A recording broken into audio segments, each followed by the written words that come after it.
Nước nước nước.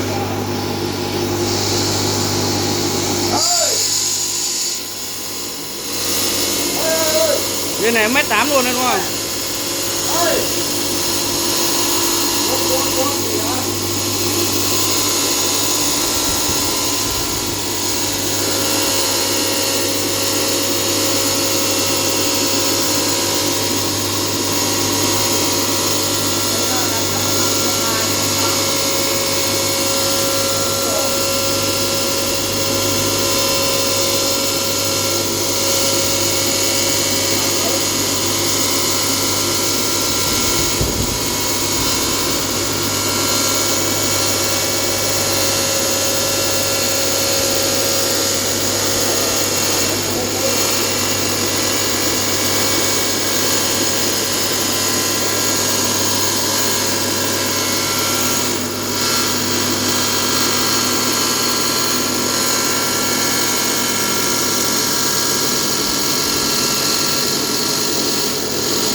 Sao tầm đấy rồi.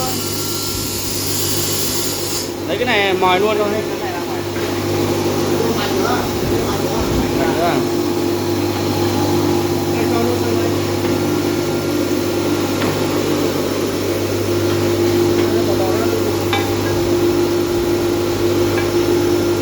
Cho tiến lên đưa cho nó đủ hết.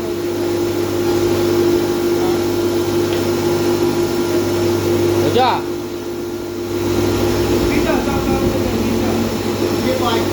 Rồi.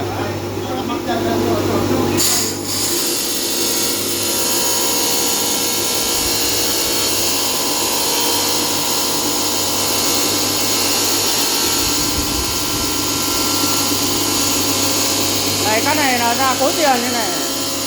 Mấy cái loại hạng dài này.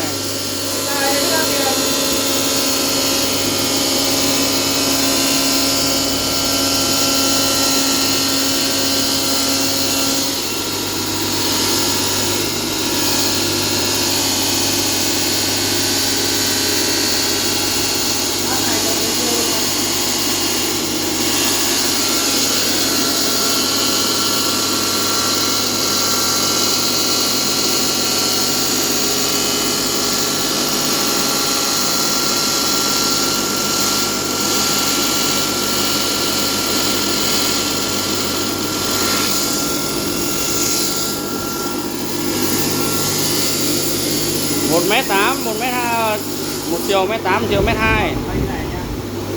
Thôi bỏ mẹ đi.